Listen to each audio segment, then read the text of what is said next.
Irreverent, entertaining, cool. You're listening to LA Talk Radio.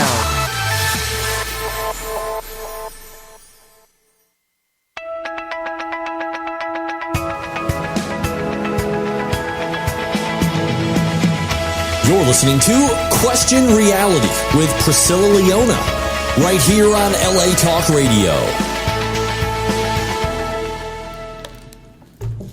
Hi, welcome to Question Reality. My name is Priscilla Leona. I just took some water. And I think I'm choking right now, but I'm going to just wing it. Let's wing it. I am your host, Priscilla Leona, and we are coming to you live from Los Angeles, California. And if this is your first time tuning in, our show is going to help you to question your career reality. Now, this show is for you if you are considering a career in the entertainment industry. And our guests will provide you with advice on how and what it takes to successfully pursue a career in the entertainment industry. And our guests include Emmy, Grammy, Tony winners, reality stars, producers, directors, actors, singers, casting directors, talent managers, screenwriters, novelists, comedians, and the list goes on and on and on. If they are working professionally in show business, we are going to have them on this show to give you great career entertainment advice. And we make sure that our guests work at various stages of their careers, from professional to beginner. So that means that we will definitely have someone on the show who will be able to help you with your show business career questions. Now, you can listen to any of our past shows by going directly to our archive page of the LA Talk Radio website. That's latalkradio.com. And you just go to the Channel 1 link, and there's a drop down box, and you just click Question Reality, and that takes you directly to our archive page. And our shows are also available for download on iTunes under the podcast section, and also on Stitcher.com. Just go to those websites and type in Question Reality Radio in the search box, and there we are sitting there waiting for your ass. So get on over there now. Download our shows. Now, if you want to find out about our future guests, as you know, our show is so popular, thank goodness gracious, and we are booked 6 months to a year in advance. So we want you to be on the show, and we're currently booking now for January, February, and March. So go to the official website, which is questionrealityradioshow.com. questionrealityradioshow.com, and you can submit to be on the show if you're working professionally. And again, we take beginners once in a while, so you can come on here. Don't feel bad. We want you on, honey. You could be a future star and hook me up with Zac Efron one day. So come on now. All right. Now, I encourage you to also download our free app. We just did a total revamp of our website, and it is hot, hot, hot. And our new app for the Android and iPhone is on there, and you have to have it because we got all kinds of shows on LA Talk Radio. If you are flaccid, limp, can't get it up, there is a show on there to help you out. Do you need some lubricant? There's some boy butter on this show. Let me tell you, they got everything going on at LA Talk Radio. If you got some bipolar issues, you're manic depressant, there is a psychologist on here. I'm not going to say her name because she didn't give me permission, but she is good. And you got to go and check out the shows. Again, download the app and you can hear them all. latalkradio.com. And now, before we introduce you to one of the hottest comedians in the world, in my opinion, I can say that because it's my opinion. It is the opinion of me. Her name is Alycia Cooper. She is a comedian, and you saw her recently. If you're hip happening, you're watching Last Comic Standing on NBC. She was on NBC, and she was the scene. She was the shit, the shizzle, and the fizzle, whizzle, whizzle. Now, you know I'm white, so I can't get it right, but I'm trying my best, right? So we're going to talk to her. She is the guest today, and we're going to talk to her in a couple minutes.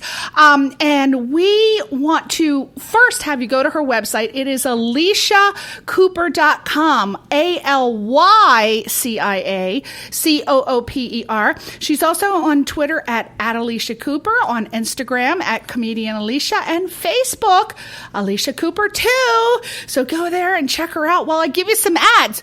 You know, I got to do my bread and butter. I got to get some chocolate up in here. So I got to do some advertisements right now, but you're going to listen to them because they're going to benefit your life. Now, the first thing I want to talk about is the music company. Now, since 1983, this company called the Music Company, they have been considered one of the very best Christmas caroling groups in Southern California. And their singers, honestly, they're marvelous. I'm not just saying that. I know it's an ad, but I'm doing it for them because I really love this group. I personally hire them for all of my birthday parties. Do I or do I not, Albert? Where's your microphone? Yeah. Can you get your microphone? Because I'm going to be asking you for some interjections here and there. Yeah, yes. It's true. Yeah, and they're marvelous, right? I mean, seriously. Lovely group of people, right? Pat Loeb, who is the owner of the group, she does my birthday parties every year. Because even though my birthday is in November, I am obsessed with Christmas, Alycia. I start listening to Christmas music October the 1st. And the Christmas tree is already up. Is it or is it not, Albert? It is true and verified. That's right, because he drug it out and put the shit up, so he knows. But this is a fantastic Christmas caroling group. If you need somebody to come and do your events, your corporate events, your personal events, birthday parties, if it happens to be November, December, actually, they probably carol all year. What the hell? What's wrong with coming in Christmas carol in July? There's Christmas in July, right, Alycia? Absolutely. Mm-hmm. So their singers, I'm telling you, marvelous. Their costumes are vintage. They're just so much fun and they're festive. And their repertoire is incredibly large and varied. They sing all of the oldies. They sing the new songs of today. And they have selections for Christmas, Hanukkah, and they sing in several languages too. So Spanish, I don't even know. There's like a whole bunch. I think it's like 5 languages. And they truly love what they do. And they make you feel like they're performing just for you. They're really fantastic. And they take great delight in seeing when you have the sparkle in your eye, because as soon as I hear Christmas music, I get the sparkle. The little Christmas bulb lights up in my head, and you can see it in my eyes because I love it. And their goal is to make your event special and memorable, and they really do a fantastic job. Again, I've been personally hiring them. They're very reasonably priced. Trust me, I know. I've hired many, many, many Christmas caroler groups, and they can be quite exorbitant, but this group they cater to your needs. There is no budget, I'm telling you, no budget that they will not adjust their price for. So, check them out. It is the Music Company .webs.com. I don't know why they have that webs in there, but it's the musiccompany.webs.com. Please, they're really incredible. They greet the guests, they stroll around, they create the atmosphere, they take requests, they do mini shows, they even will bring Christmas presents to you or to your guests. Like you can give them Christmas presents if you're having a corporate event, and they will pass them out to the individuals that work there, your coworkers. Fantastic. Lovely. So again, check them out, the Music Company. And it's spelled, let me point that out because it's not the normal company. It's the Music, Companie, just like Alycia, Alycia. Yay. Oh, different. Themusiccompany.webs.com. So there you go. Now, as you know, last week I told you about this fantastic, for all my theater lovers, there is a great new play that I heard about, and we are going to go see it. It's called Timeshare, and is written and directed by Steve B. Green, and it's starring Tony Pauletto, Sarah Klein, J.C. O'Connell, Marbury. Oh, that's an interesting name. Marbury Stewart and John Mullage. And now this story, as I told you, I've never heard of it before. That's why my ears just perked up. It's a dark comedy, and it's an insider's view of timeshare sales. And it's this particular timeshare salesman that thinks he's having the worst day ever. Horrible boss, threatening coworkers, sexual harassment. And then this disgruntled customer comes in. He takes the showroom over hostage, and he tells that salesman that he must close the deal or die. So that sounds good. I mean, who the hell writes plays about timeshares? I've never heard one. It sounds interesting. I will be going to see this. It opened on Friday, November 6th. It runs through December the 13th, Fridays and Saturdays at 8 p.m., and Sunday matinees at 2 p.m., and it's at the Eclectic Company Theater, 5312 Laurel Canyon Boulevard in Valley Village. The tickets are only $18, but if you go to goldstar.com, they have serious discounts. I bought all my tickets through Goldstar, and you can go to the website eclecticcompanytheater.org. But you got to go and see this play. It's going to be fantastic, and I'm going to give my review on the day after I go see it, which is last week in November. So there you go. Now we're back. We're back to Alycia Cooper. Woo! Whoa! Yeah. Where's my applause? Alycia gets the applause meter. What? You were late on that button. I'm docking your pay. Now, whenever Alycia Cooper appears on the scene, audiences just clamor. They're like, who is that lady? Well, I'll tell you who she is. Alycia is an actress and a stand-up comedian and a writer, and she's been acting since the age of 5, and Essence magazine showcased her as the one to watch. And as an actress, she's appeared in many films, including 12 Angry Men and Women. That's funny. 12 Angry Men and Women. And Knockdown. And she's booked several television shows, including the pilot episode of Raising Hope, one of my favorite sitcoms. And she's been featured on The Parkers and Grounded for Life. And she's open for some of the biggest names in show business and performs on a regular basis at the world famous Comedy Store. And recently, that's where we all know her, she was the semifinalist on NBC's Last Comic Standing. Applause! That's one of my favorite shows. Yay! And last year, Alycia won the prestigious comedy contest called the Ladies of Laughter, a.k.a. Oh, and this is the Ladies of Laughter, a.k.a. LOL, right? LOL, laugh out loud, in New York City. And she beat out hundreds of contestants and is now performing to sell out crowds on this LOL tour. And what I found interesting is that Alycia says that the benefit to her as an entertainer is being able to perform overseas for our men and women in uniform. And she has performed in Japan, Korea, Guam, Oman, Kuwait, Saudi Arabia, and Lord help me, I don't know how to pronounce this, but I think it's Djibouti, Africa. Did I do that right, Chris? That was close. All right. Would you give us that name? Djibouti? Yeah, Djibouti. Yeah, where's Djibouti? Not your beauty. Djibouti It's up in the Djibouti. house. Yeah. Woo! So welcome, Alycia Cooper. Thank you for having me. This is so exciting. Yeah. Woo! I have never had such a prestigious comedian on my show before. No offense to everybody, but no. I had a almost a year-long wait, so I know you have. I grew 2 gray hairs on my vagina waiting to get on this show. Woo! Whoa, Lord, and there's no script in front of her. That just came right out of her head, people. More to come. My God. Well, thank you for being on the show.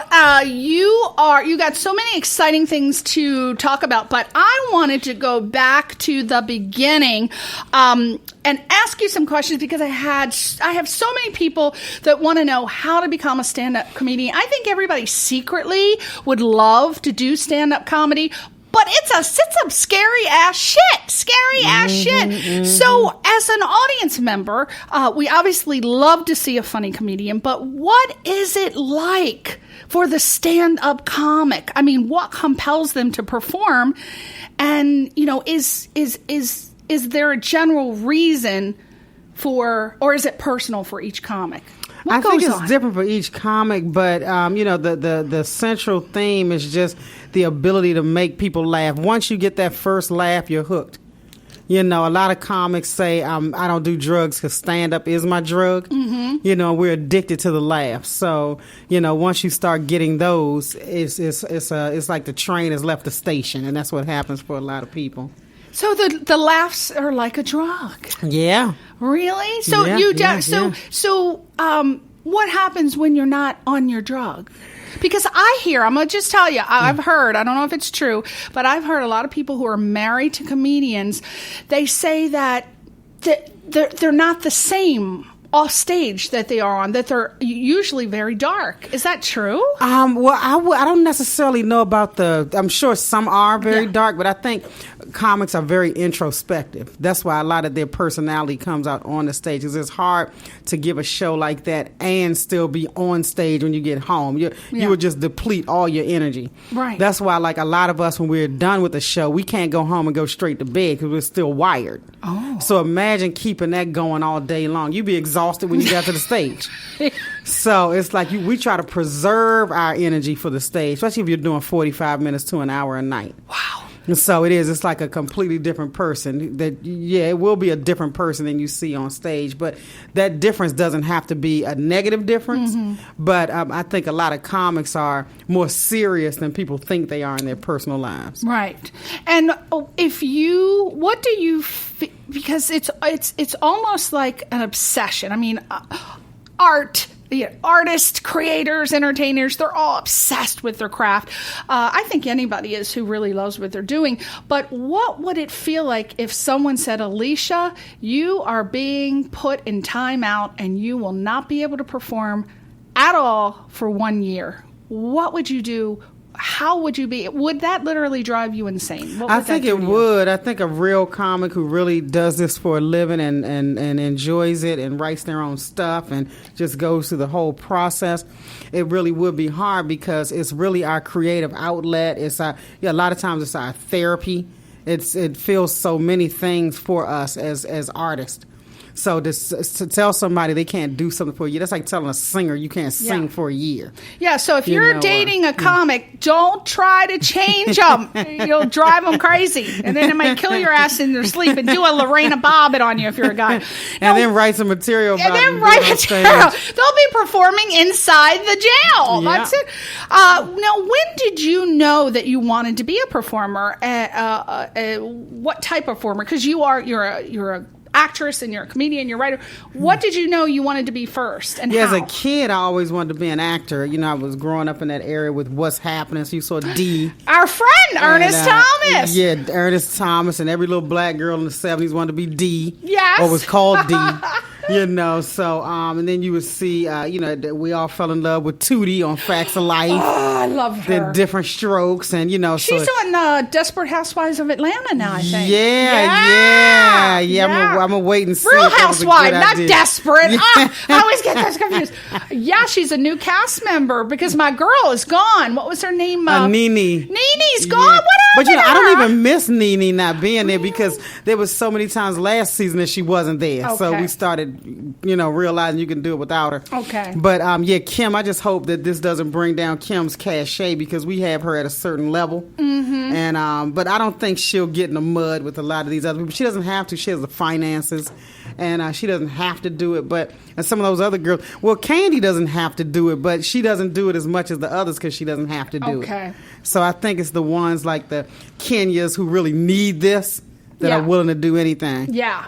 Well, you grew up in a time when, those were the best sitcoms. I mean, the Jeffersons, come on. Oh, my I goodness. wanted to be Flo. Now, you wanted to be Kevin. I wanted to be Flo. I love it. Was it Florence? Was it Florence? Yeah, I call her Flo. Those were so well written, Yes. that time period. I mean, just the best shows came out of that time period. Yes. And I can see where, I wanted to as a child, too. I bet you don't remember this show. I bet you don't. But I wanted to be Christy Love. Remember that show? Christy Love? Yeah. I vaguely remember. I definitely remember the title. Like a police woman or something. First African-American police woman. Yeah, she was so good. Yeah. Beautiful. I wanted to be Lola Falana. Because all the white women bored my ass. You want to be Diane Carroll? No, she was too sophisticated now again. I just couldn't elevate my mind mentally to do that. So you want to be Pam Grier? Yeah. Oh, yeah. Get Foxy Brown. Yeah. But that was where the comedy, the 70s, such great shows. I have a friend, Maddie Carruthers, who used to work for Norman Lear on The Jeffersons and All in the Family, and she got to work on all the great sitcoms. Wow. And she said that, comedy is just...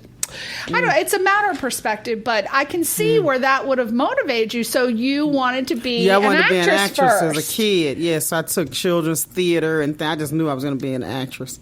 But the thing was, I grew up in Maryland. I went to school, Towson State. Oh, wow. Yeah. Maryland I College lived Park. in Maryland. Yeah. Yeah, that's where I'm from. It's totally different now than it was. Not as fun as back in the day, 80s and 90s. We had a lot of fun.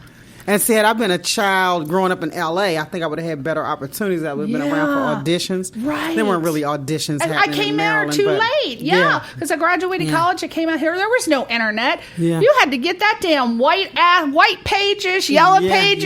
Yeah. And remember, we first came out here, everybody had a Thomas Guide. Yeah, and the everybody Thomas has their Guide!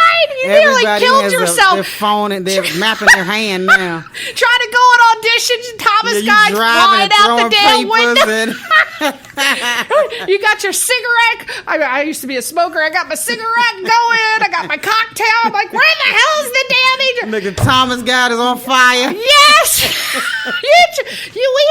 People don't know how easy they have it these days. How it is just a cinch to actually get into show business. I mean, they got all the tools right there. When you had to do it old school, that was another thing. But see, that's the thing, though. It's a lot of pros to now, but there's some cons because it's so hard to become a celebrity nowadays because there's 500 networks, 29,000 internet channels, 50,000 Netflixes, 40,000 Hulus, 90,000 Red Boxes. You know, it's so much stuff competing with your time. We only had 3 networks. Everybody's watching the same thing. Yeah. You know, just everybody had on whatever it was. And then you were lucky if you got the 3 channels without your damn aluminum foil on your rabbit ears. You're like, come on, I gotta see this show. Dottie and Marie, Dottie Osmond's coming on. or Three's Company. Or Three's I love Company. John Ritter. Yes. John Ritter with his oh physical my comedy. God. Oh, you don't even know. I was going to wear a shirt today. Suzanne Summers has these shirts. They're called the three ponchos. It's a shirt. You can put it over your head as a hoodie. It comes off of the shoulder. She's really, I think out of all of them, you know, God rest John Ritter, but I think out of all of them, she's really rocking it in the business world. She had the Thigh Master. She was pumping out the I'm thighs. going to tweet Suzanne Summers. She's trying to get black folks killed with them hoodies. Yeah, she's got the hoodies going on. I'm like, nah, you ain't setting me up, Suzanne. Yeah. But she get a Thigh Master. She did. She made it. She made it further than everybody Nobody would else. have thought it was her. They thought she was, you know, she's blonde. She's an airhead. She was the smartest one out of all of She them. was, right? and I mean, the reason she got fired was so unfair. Okay, she was a teenage mom. Yeah. She got this break, and then she was the biggest star on the show. Right. And then it was time for her contract to come up for renewal. Alan Alda had just gotten this massive amount of money on an ensemble, but he was the star, and she felt like she was the Alan Alda of her show. That's right. She asked for some comparable pay, and they were like, "We got to use, Yeah. we got to use Her as an Yeah, we got example. to make an example out of No. you." Because they really didn't want women asking for nothing. That's right. You know, still to this day, they don't want women asking That's for right. nothing. And that was 30-some years ago. Yeah, and it hasn't So- changed. The glass ceiling is still there, honey. Hillary Clinton trying. She's trying, but they trying to do everything they can to that woman. They're trying to keep Hillary Yesterday, down. Donald Trump going to say, was that a wig she was wearing at the debate? I know you ain't talking about wigs. When you sitting there with that crazy orange-colored rug, whatever the hell is on your head. It looks like a flap, you know, it just flaps up and down like a copper flat, a sieve. He said, is she wearing a wig? I said, poor Hillary. No. I don't even know why she wants this job. Her and Bill Clinton have so much do. money. They They do. collected millions on the Katrina fund. Katrina looked just like it did the day the damn hurricane hit. So I want to know what the Clintons did with the damn money. Y'all can go sit down and vacation. Oh, well, I know Hillary's hitting the cocktails. I know she's using a portion of it for some damn martinis or whatever she's drinking. So go, girl. I say cocktail it up while you can. Now, what steps? Now, when you knew you wanted to be an actress, what steps did you take to make that happen? Well, I started out in children's theater, and then I just kept going. And then at some point, I let it go. You know, I was doing other things and, you know, just doing what everybody else is doing, going through school. And then when I got to college, I ended up in a play called everybody knows The Wiz. We did our version of The Wiz at the University of Maryland College Park, and I played Eveline. So that got my love of musical theater back. And then, so I did that in college, had a great time. But Maryland College Park didn't have a whole lot of theater for African Americans. Yeah. So, you know, they actually had to get this guy to come down from Howard University to do it. What? So, but it was so much fun. I met so many great people. We're still friends today. A lot of us are in L.A., with Facebook friends, just a great group of people that I was able to meet and work with. I put a bunch of pictures up of us on the Wiz on Facebook like maybe a month or so ago, and they were laughing. Those pictures are hilarious. But that rekindled my love. And then I ended up producing television in D.C. Then I moved out here because I wanted to create sitcoms because I fell in love with Living Single. Yeah! And Living Single reminded me of my favorite show right before Living Single, The Golden Girls. Yeah! Oh! You know, they was like 4 black young golden girls. See, I still got hopes, Alycia. I said, you know what? Doesn't matter how old you are. I had a couple, casting directors on the show, and one of the questions I asked them was, is it really, if you're over 40, can you really still make it? And they weren't very positive, and I don't feel that's necessarily true, because I think everybody has a part to play. The Golden Girls, look at them, and I don't. Everybody needs a mother, a grandmother. So you can't be the 18-year-old grandmother. Yeah. So everybody has a part to play. It's just being in the right place at the right time with the right connection. So I'm bringing the Golden Girls back, even if I'm like 65 years old. That's it. They're coming back. Yeah. Why can't we do the Golden Girls on Broadway? Golden Girls on Broadway. So no, the Golden Girls on ice. On ice. Oh no! You want to kill some bitches putting those old ass people on ice. Replacements and everything happening on that ice. They put everything on ice, frozen on ice, everything. Do.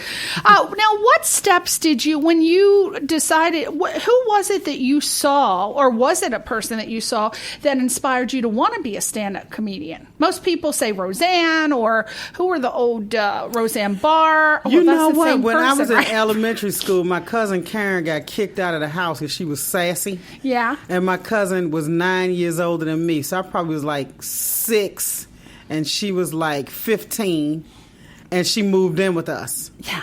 And she smoked cigarettes. She just did everything. And her mother was extremely neat. Like, you could eat off her mother's floor. She was exactly the opposite. Yeah. You know, so they just weren't going to get along. And so she moved in, and everything she did and watched, I did and watched. So I listened to everybody. Millie Jackson.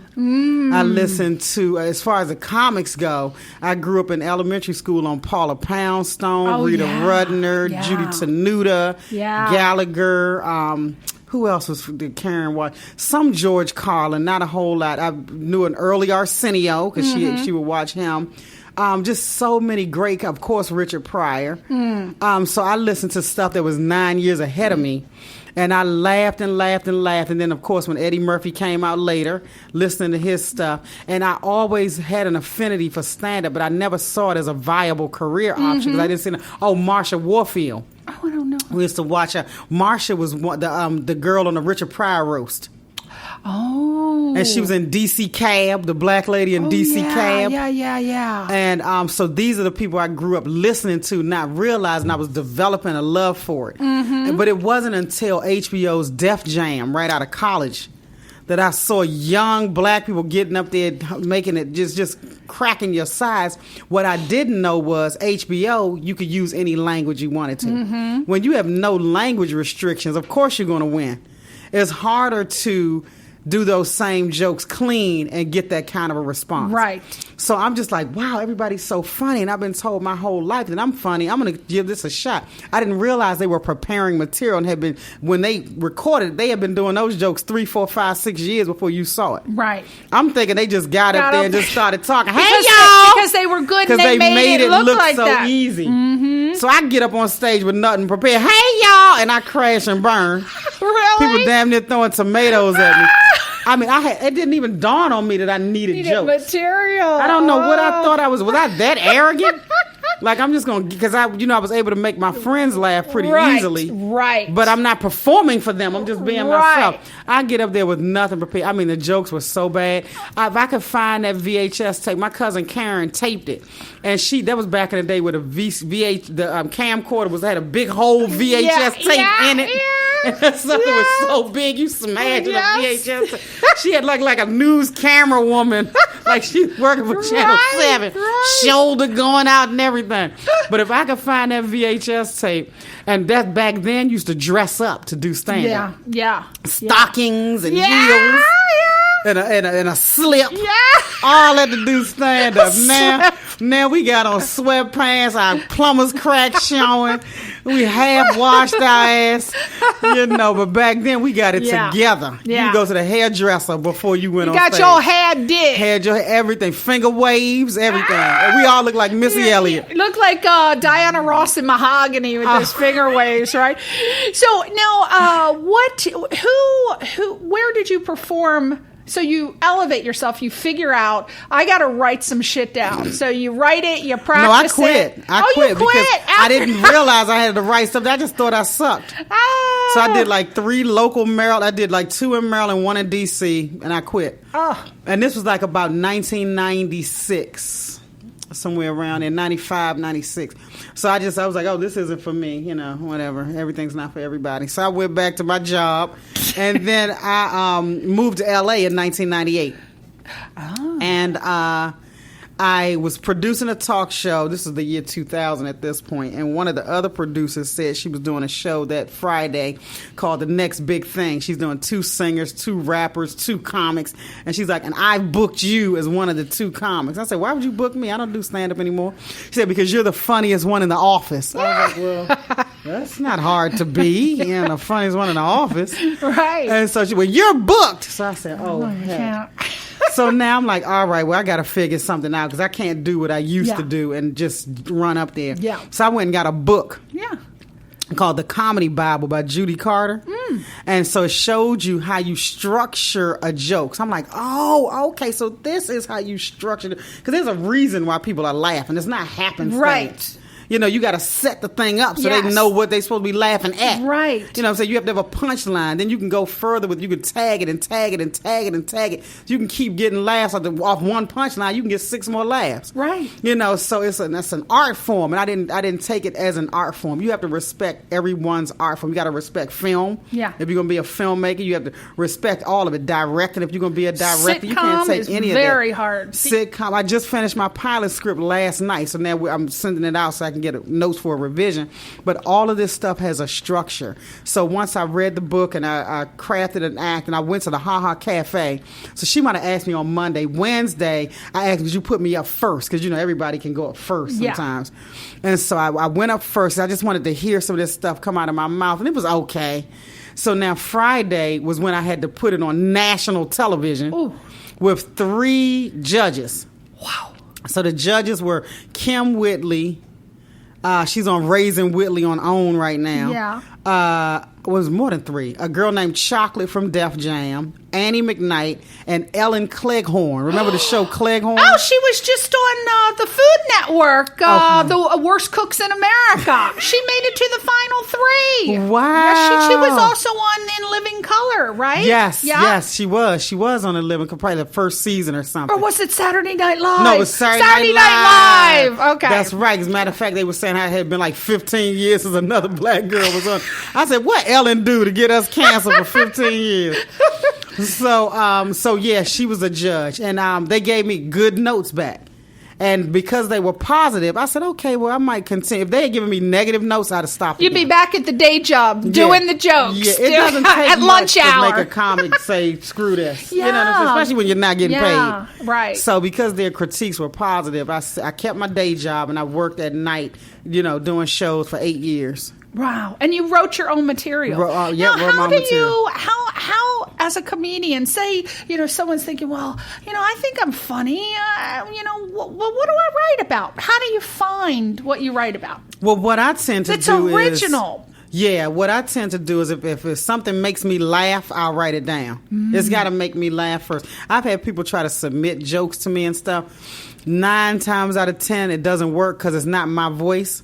Yeah. I think it has to originate from me. Like, it'd be one thing if I made enough money and I said, okay, this is what I want to talk about. Can you guys punch this up? Yeah. But to have somebody just give me random stuff, it has to feel like something I'd say, or it's got to resonate with me. So it's hard for anybody else. For me to really make somebody else's stuff work, I can start it, and then somebody else can help me roll the ball down the hill. Right. But just to submit stuff, it really has to be your sensibility. Yeah. I mean, I don't really understand how that works, because a lot of comedians and talk show hosts, they have people that have writers for them. My friend Brian Kiley, he's been writing for Conan for 19, 20 years. Well, see, that's the beauty of making it. you don't have to do it all by yourself anymore. Yeah, because You get a imagine team coming up around with you. funny shit every night. I don't know how they do it. Yeah, you get a team around you when you make it like that. You can't. Leno, I think he had like 20 writers. And see, that's the thing that hurt George Lopez when he had his late night show. He had like 6. Yeah. How's the guy with 6 writers compared to the guy with 20 writers? Right. Well, I don't know if you know who this is. Now, I have never really gotten into late night. I just didn't think they were funny. I'm just so sorry. I never found Leno funny. Letterman Well, they was always tell funny them sometimes. they got to appeal to the Midwest. It's like, Yeah. but the country is bigger than just the Yeah. Midwest. We want to laugh too. Come on. But I'm going to tell you, I don't know if you know who this is, but if you don't, I highly recommend that you check him out. His name is Graham Norton. Have you ever heard of him? I've heard of Graham Norton. This man was born a comedian. I can't describe it to you, but it comes on the BBC. It's Okay. the Graham Norton Show. He is the funniest late night. He can interview 6, 7 people at one time and go back and forth, no cards. They give him cards. He doesn't use them. Back and forth because he's a professional. And he's so funny. You look at him and he can just turn his head and he's funny. Tears rolling down my face. Is he But or where is he you not seen funny? on YouTube? Where you seen No, the show? he's BBC. Just The turn the Graham BBC Norton Show. I'm gonna start. I'm I a guarantee DVR. you, there is no talk show host like this man, and he gets all the top people. He's basing, and let me tell you, I'm gonna pay check him him some out. attention. See, I like those hosts that are quick, like Ellen DeGeneres is sardonic. quick. Yes, he's sardonic. He's witty. He's funny. It's not those corny jokes, and he's quick, really quick, like lightning quick on your ass, like a Colbert almost, because Oh, Colbert no, and better. Jon Stewart is lightning quick. 10 times better. Oh, I That's gotta why I'm see telling him. you, Okay. no one like Graham Norton. I can't believe I But you know turned what? him British down. guys always said, like, we grew It's up British comedy. watching Benny Hill. Oh yeah, Remember, they have a different we would sensibility. chase those women around. I never found that funny. Oh, I was crying laughing. Everybody did, yeah. Yes, and then they had a show that I shouldn't have been watching either, but my cousin Karen watched it, and she was 9 years older than me.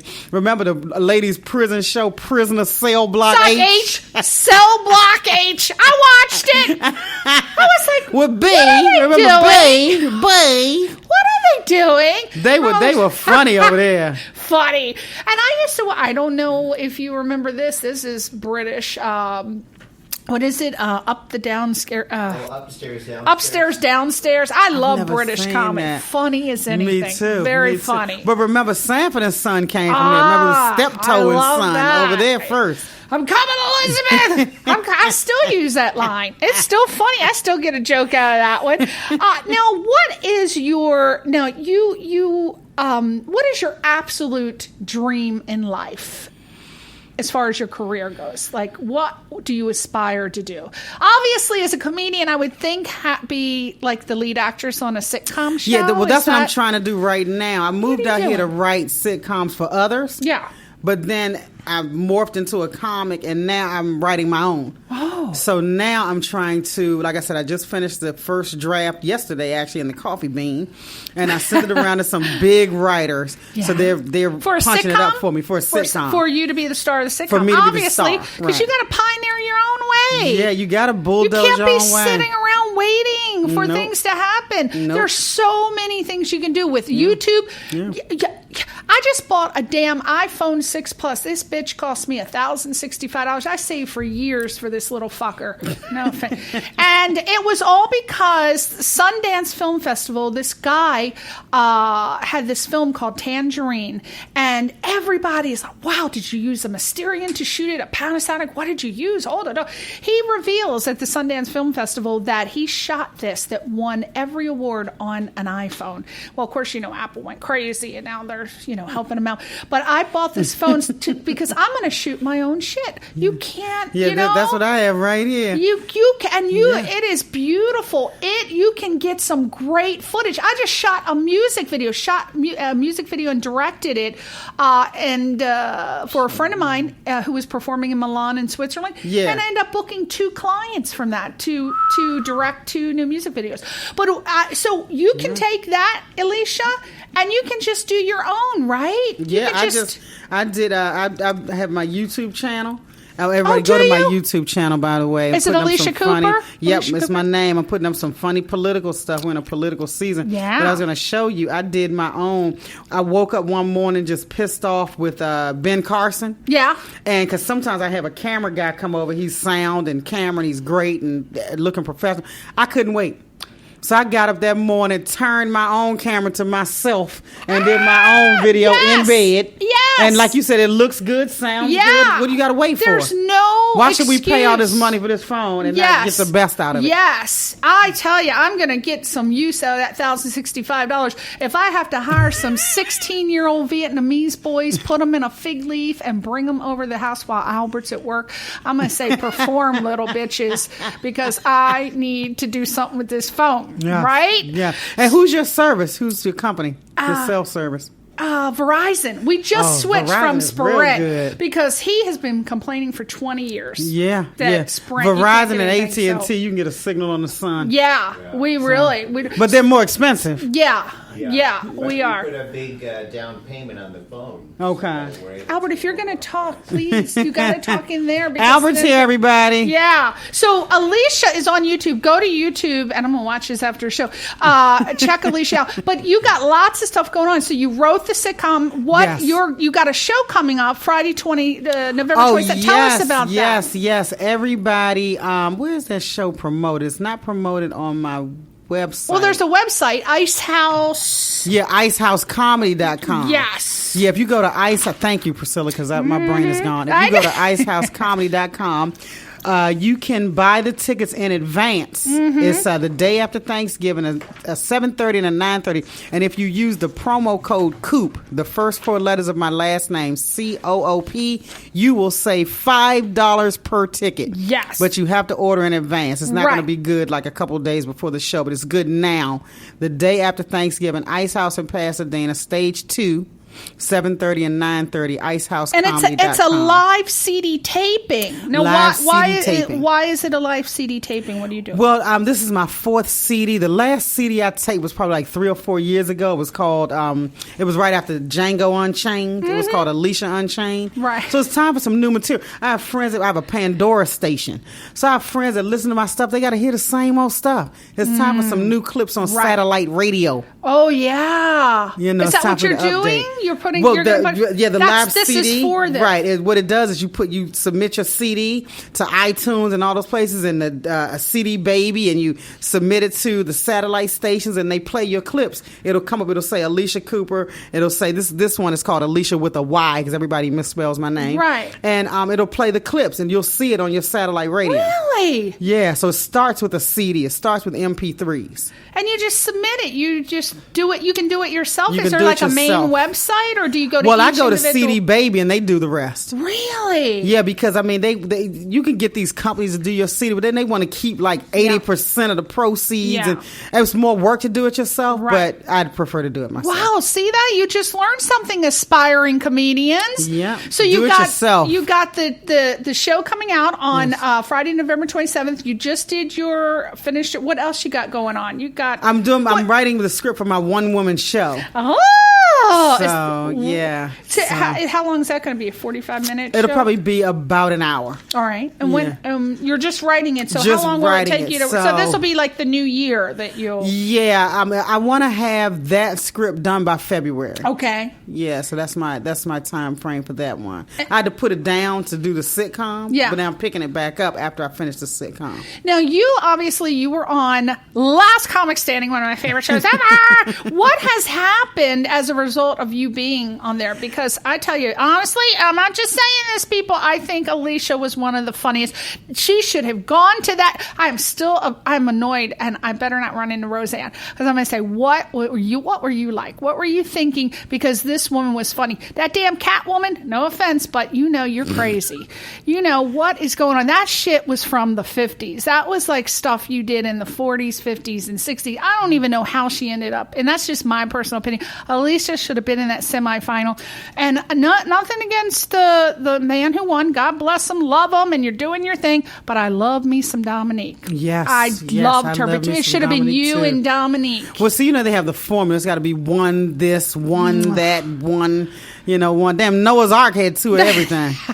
But it's this weird, wacky formula that they have that has nothing to do with the, the integrity of the art form. Yeah. It's, they're casting and they're throwing a bunch of balls in the air because when they do the tour, they want one of everybody to come out. Like, instead of if you just put the funniest people, everybody come out anyway. See, I didn't even know that there was a Last Comic Standing tour. I didn't even know. I know America's Got Talent does the tour and American Idol does the tour. I did not know. Yeah. Is that going on right now? Yeah, it's going on right now until I think maybe a week or two before Christmas. But what do they pick the It's the last top 10? five. Oh, only the top Only five. the See, they top should five. do the top 10 like they do for American Idol. Yeah, I mean, what can you do with 5? You should have 10. Is it Yeah. working with 5? Is that how they've been doing it since the I beginning? guess, they have a budget and they probably only want to pay 5. And where do they tour? Where do they go? I think they might have the tour scheduled on the NBC website or something. That's the 5-minute countdown, by the way. Oh, okay. You're like, what the hell's that That's shit? like flushing a toilet. So what has happened to you since America's Last Comic Standing? Well, Or nothing there- happened as a result of doing that show because they didn't show me that often. Yeah. So I can't say that I garnered anything from doing it. But, I just continue to plug away. I can say the credit. But I just continue to plug away and take everything one day at a time and just hope that at some point my number will come up in a major way. Yeah, you were funny. And did you have complete control of what you did on that show as far as your you got to jokes? pick your set. Yeah, you picked your set and you submitted it. Yeah. And you had to submit it and get it approved. Because I know towards the end, what is her name? The African American lady with the curly hair. She came on and she was critiquing him or helping him. Wanda Sykes? Wanda Sykes. Wanda is one of the executive producers. So, they brought her on to I do see. your mentor. You have to go sit Okay. with her and tell her what jokes you want to do. And she says, that's a good idea. Yeah. Or maybe you might want to reconsider that. Yeah, and then she's you go funny. out and do She's your funny. stuff. I'd take Yeah. her advice. I don't know what was up with that guy. I don't know, one of those judges. I was like, what? How Norm slow Macdonald. is he going to talk? Norm Macdonald. He has a huge following. He made me want to do crack. I'm like, I've never done it before, but I need to speed things up around here. I would just forward through. I'm like, I can't hear. I respect all of that. Like, I thought, what's his name? Not Roseanne, the other judge. Keenan? Keenan. He gave really good advice. Keenan is he's major. But He's it's amazing. hard to give advice to and have it be original. I would think Yeah. as a judge, that's really, really hard Yeah. to say something original. You end up saying Roseanne the was same really nice. Actually, all 3 of them were pretty nice to me. I didn't feel any kind of venom. Yeah. And even the host, Anthony Jeselnik, his job was really not to engage. Yeah. But just to keep it going. I've never seen him before, ever. Yeah, they've Before- been blowing him up for a while. He was. They put him on the Comedy Central roast. I don't get him. I'd never seen him before, and when he started doing all those vanity jokes, I thought, did somebody write that for him, or did he write it itself? I couldn't figure it out, but he's not my cup of tea. But I thought that the judges gave very good advice this year compared to They the did. other years. They And did. who have you run into any of the prior comics that were on America's Got Last Comic Standing, like the Vietnamese guy or that really big guy that won a couple years back? What happened to them? So they're not on the tour. They're not out there on the circuit anymore because I don't see. Wait a minute! Wasn't Amy Schumer on? She was. I think she's in the She's top huge. 5. Yeah, she's huge. Okay, so she's probably the her most cousin successful. or uncle is Chuck Schumer, the politician out of New York City. I didn't know that. Charles Schumer. I didn't know Yeah, that. yeah, She yeah. just, one of our guests, little Evan Brinkman, was in her movie Trainwreck. Oh, And okay. he said How'd she's that a do at the lovely. box office? I have no idea. Yeah. He said that she's just a lovely person, Okay, really that's good to nice, hear. really nice person, really great. So, what is your advice for any? Now, I'm going to say two young and old. Okay. What is your advice for young people starting out? And then what is your advice for older people who have never done comedy, but they said, you know what, I'm going to leave my husband. I am kicking his ass to the curb, or her, and I'm going to go out and pursue my dream. They're going through their midlife crisis. So what's your advice? What do they do? For the young person, my advice would be make sure you have a career outside of this to fall back on. Because you don't want to be old and relying on this industry as your only source of income. That's right. Because you get a career first that you can go back to. Right. If this thing doesn't work out. Right. For the older people, I would say make sure you have a pension in place. That's right. And then you could really be funny then. That's right. Because your bills are paid and Right. you're enjoying it. It's just like a hobby. It's something to do to get out of the house. Right. You can Uber to and from. And that's what I would say to the older person. You need to write some jokes about Uber. Nobody's doing enough Uber jokes. I was thinking about that the other day. I want to hear some more Uber jokes. Well, what I love when I turn on the TV and see the Uber violence. Did you see that man box the man's ears, the Uber driver? What? He had this drunk guy in Newport Beach taking him home, and the guy was so drunk. I mean, he's falling all over the back of the car. He can't tell the man where he's supposed to be taking him to. So the man pulls up and was like, "You got to go, buddy. Time's up." What? I got to get. You got to go. And luckily, the guy had twisted the camera because he had both of them clearly on. This guy started Ronda Rousey in his ass in the back seat. Oh, you so boom, boom, boom, boom, boom, boom, boom, boom. Luckily, the driver was able to get his pepper spray. Because that was the only thing that saved him. Because he'd have been in the hospital beside Rhonda. He was boxing his ears. Tearing him up. I mean, he was hitting him like Mayweather. And I'm sorry. It looked so fun. I didn't mean to laugh, but it looks hilarious. Oh. And so... What was it? What, did they tape it? Yeah, the Uber guy had his car. Because he said he had already been a victim of some other passenger. I was like, they not paying enough for me to be getting my behind whooped every night. Oh, God. But he said the guy was drunk, so he knew it was going south. And this guy tore him up. So the guy, they put it all over everything. So the guy was a Taco Bell like district manager, something. He had like an office job for Taco Bell. Yeah. He's fired from that. The guy that boxed his ears, he lost his job. Then the guy who got his ears boxed is suing for emotional distress and injuries. I'm like, go on down and take your ass home. You are fine. He's suing. Oh, because he can't sleep. I'm like, well, that video helped me get to sleep because that was hilarious. I laughed so hard I fall asleep. I gotta see He need to that. watch that video and Is that laugh. on That'll put him to YouTube? sleep. It's on write that everything. down. We gotta write that. Yeah, YouTube. Uber driver ears get assaulted. boxed. Oh God! See, there's some material there. You Yes. gotta write that up Yeah, for now your the Uber show. driver is suing. You need to sue Uber. Oh my God! I got tears Well, put coming you in that out of my predicament. eyes. Well, you got to be some kind of crazy to be up in Uber in the first place because you take your life in your own hands. They do not protect you. They're like you're on your own. What they need to do for Uber drivers is what they do for cab drivers. They need to let you drive your car up to the Uber office and get a partition. Everybody they give you a cell phone, but they need to keep your phone. I use mine. Give me a damn partition. I need some pepper spray. I need a partition. I need a skunk up in here sitting in the passenger seat because that is gonna be. You can't afford a bodyguard. Get your ass a skunk because all you do is point their little ass at them. They're not gonna hurt you. Oh my God! Well, I am so looking forward. I wish I could come to your show Friday, November 27th. Already committed to the timeshare play, but you got lots of stuff coming up. Do you put it on your website, AlyciaCooper.com?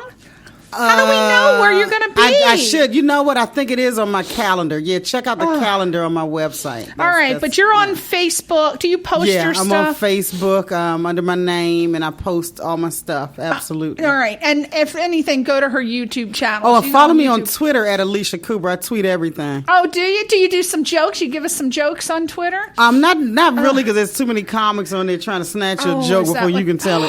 Oh, that's right. See, we didn't even talk about the secrecy involved because you gotta hold that shit up under your breast, right? Yeah, You're at the yeah. commies, or you lay it down. Someone will steal your shit. I heard. I don't know. Yeah, they'll but- try to remix it. They'll take your stuff and try to put their little twist on it. Because I had a guy just do me like that last week. They steal your material and then they oh God. Yeah. Oh, you have a hard life, Alycia. You got to It's a carry your hard own knock skunk. life. Hold your own skunk. Yeah, I got to carry my own partition. All right, everybody. This is Alycia Cooper, Hysterical Woman, and we are going to follow her now, are we not? AlyciaCooper.com. She's on Facebook. She's on Twitter. She's on Instagram. And go to YouTube, and you can see her right now. Thank you, everybody, for tuning in, and we'll see you next time on Question Reality. Say goodbye to your fans. Goodbye, everybody. Bye!